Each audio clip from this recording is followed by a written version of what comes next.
जानना चाहते हो ये वीडियो शूट और एडिट कैसे किया है? Stay with me and you will know it all.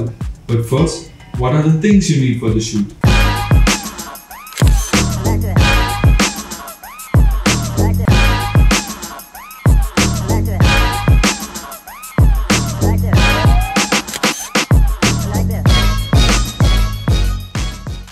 Number 1, patience. A lot of it. Number 2, a black cardboard. Number 3, a big enough piece of glass. If you don't have that, कोई भी पास के stationery में जाके आप plastic sheet purchase कर सकते हो. Why do you need this? For the reflection of the product, because that looks amazing. Number 4, diffuser.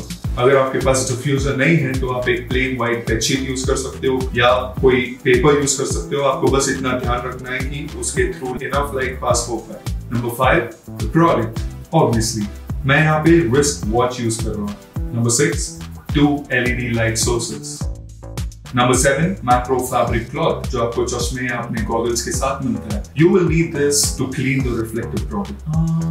Am I forgetting something? Oh wait, a tripod, a camera, and a lens. अगर आपके पास macro lens है, that's the best thing to use. If not, use a lens that can go as close as possible to the subject. And also मैंने ये product को 4K में shoot किया है. The reason behind it, I will let you know when I take you through the brief editing process. Let's shoot.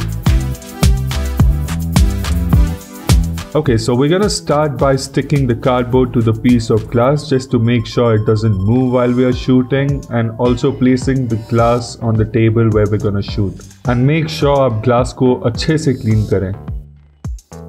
And now we're gonna place the product on the glass. Oh wait, the product is falling off again and again. What do we do? तो मेरे को एक idea आया. मैंने अपना MI band use किया, उसको watch के अंदर डाल दिया just to make sure it doesn't fall off and stay still. And now there's another issue. The watch is rolling off again and again. So what did I do? I used the earbuds from my earphones.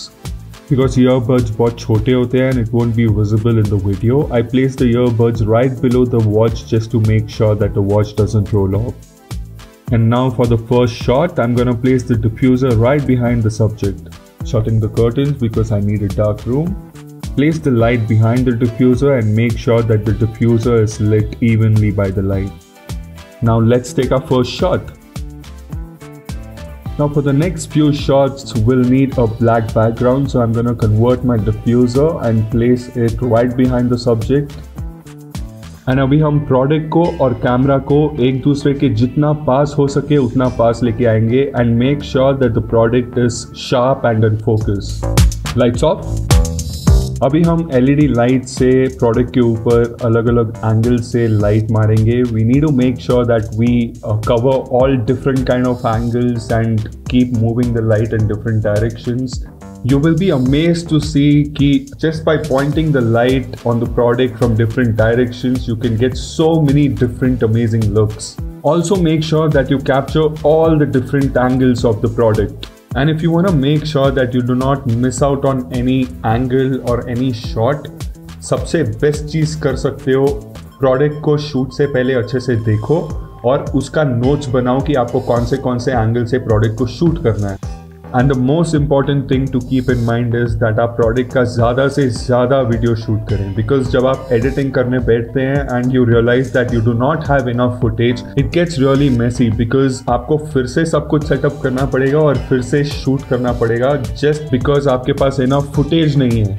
And for the final shot now which is my favourite one, मैंने black background को हटा के diffuser के साथ replace कर दिया है. And मैंने लाइट को डिफ्यूज़र के पीछे जैसे हमने पहले फर्स्ट शॉट में किया था वैसे रख दिया है.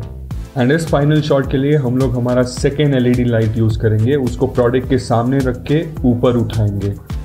अब जो फर्स्ट लाइट है जो डिफ्यूज़र के पीछे पड़ा है उसको मैं रिमोट के साथ कंट्रोल करूंगा और जो सेकेंड लाइट जो प्रोडक्ट के सामने रखा हुआ है उसको मैं डायरेक्टली कंट्रोल करूंगा.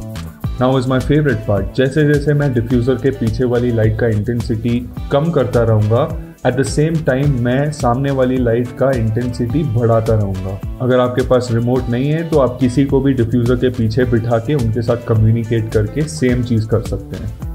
It's time for the brief video editing. Welcome to the editing process now, guys, which is the final step.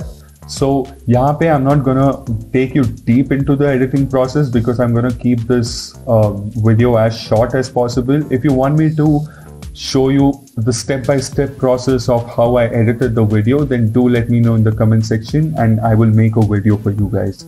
So even before I show you the editing process here, I want to share a bonus tip with you guys which can be really helpful. So the tip is that even before you start shooting your videos, you should select the music. अगर आप music को पहले select करते हो, आपके पास freedom होता है कि आप म्यूजिक के साथ शूट कर पाओ और उसके साथ खेल पाओ. तो मेरा प्रोसेस ये होता है कि मैं पहले म्यूजिक सेलेक्ट करता हूँ एंड उसके बाद मैं म्यूजिक को बार बार सुनता हूँ and I make notes of how I want to shoot the video. So according to the music, I think I imagine the shots I want and वो चीज़ मेरे को editing में बहुत help करता है. If you choose the other way around, where you shoot the video first and then choose the music, you don't have enough freedom. जो मेरा process है वो आपको कैसे help कर सकता है ये आपको धीरे धीरे पता चलेगा जैसे मैं आपको video editing process दिखाऊंगा. So let's start now. तो यहाँ पे आप देखोगे तो बिकॉज ये वॉच का वीडियो है तो मैंने इमेजिन किया कि लोगो दिखाऊंगा एंड साथ में एक ticking sound, clock ticking sound add करूंगा. ये क्लॉक टिकिंग साउंड आपको कहीं भी गूगल में मिल जाएगा, यूट्यूब में मिल जाएगा, आप वहां से लेके डाल सकते हो. यहाँ आप देखोगे कि म्यूजिक यहाँ पे स्टार्ट हो रहा है और म्यूजिक का स्पीड कैसे आगे आगे बढ़ रहा है ये नोटिस करना. एंड जैसे ही म्यूजिक आगे आगे हो रहा है उसका जो पेस है वो एकदम फास्ट बढ़ रहा है आगे आगे. उस हिसाब से मैंने वीडियो को ऐसे एडिट किया है. And now I will talk about why this shot. यहाँ पे आप देखोगे तो आपको वॉच दिख नहीं रही है. मैंने वॉच को स्टार्टिंग में ही रिवील नहीं किया है, मैं ये रिवील बाद में करूंगा. दैट्स द रीजन मैंने सिर्फ पीछे से लाइट डाली एंड सामने से कोई लाइट नहीं डाली. एंड यहाँ पे आप नोटिस करोगे एक ग्लिच का साउंड है. ये भी मैंने YouTube में देखा एंड वो साउंड यूज किया है. एंड ये YouTube में आपको वीडियोस भी मिल जाएंगी जो ग्लिच इफेक्ट वाली वीडियोस है वो ही मिल जाएगी, आप वो यूज कर सकते हो यहाँ पे. And now you will know why I shot everything in 4K. तो ये अगर आप देखोगे ये जो फुटेज है, अगर मैं इसको 50 करता हूं इसका स्केल, ये ओरिजिनल फुटेज है. यहाँ पे आप जो देख रहे हो ये ओरिजिनल फुटेज है. तो the reason I shot this in 4K is because the sequence जहाँ पे मैं इसको एडिट कर रहा हूँ ये 1080p है. तो मैंने 4K में शूट किया विच मीन्स 100% में मैं 4K की फुटेज को जूम कर सकता हूँ. यहाँ पे मैंने जूम कर दिया है without losing any quality. That's the reason I shot it in 4K. And also another reason is to add movement. If you see ये वाला जो शॉट था, मैंने सारे शॉट्स जो लिए थे स्टडी शॉट्स थे, कहीं भी मूवमेंट नहीं था.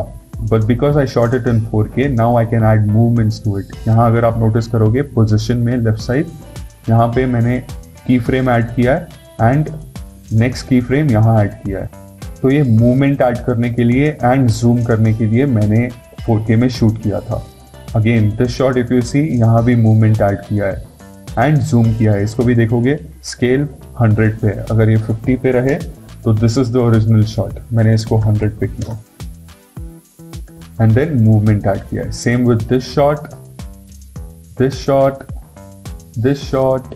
एंड यहाँ पे आप देखोगे तो this is the reason I kept telling that you need to play with the light. Different angle से शूट करो. यू डोंट नो, आपको पता नहीं कि आपको कौन सा शॉट अच्छा लगेगा.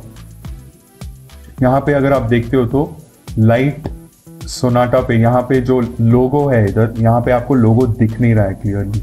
तो जैसे ही लाइट मूव होती है आपको लोगो रिवील होता है. So this looks so amazing. This is the reason I told you that, try different angles, move your light here and there. Again, one more shot, moving. ये ऊपर से नीचे मूव किया है to show the Sonata का लोगो watch के पीछे.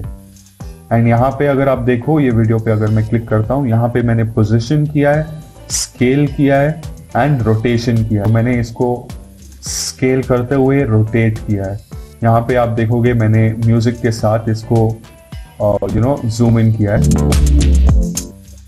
यहाँ पे अप बीट आता है, जूम, एक और अप बीट आता है, जूम। तो अगर आप देखोगे ये वाली जो वीडियो है ये 55 स्केल है इसका, उसके बाजू वाली 60 है and the next one is 65। So this is how it looks. And now मेरा सबसे favourite part. So this is one of the reasons I told you that choosing your music before you shoot your video is the best thing to do. तो अगर आप इसको सुनते हो, यहाँ पे एक bass sound है। So when I was listening to this music again and again before even starting with the shoot, this bass sound caught my attention and I decided कि भाई इधर मैं कुछ हटके डालने वाला हूँ। तो जहाँ पे मैं प्रोडक्ट के पीछे वाली लाइट धीरे धीरे रिड्यूस कर रहा था और सामने वाली लाइट बढ़ा रहा था, this is what I got. तो मैंने बेस को दिमाग में रखते हुए ये शॉट को कैप्चर किया है। एंड देन प्रीवियस वाला जो शॉट था विदाउट रिवीलिंग द वॉच,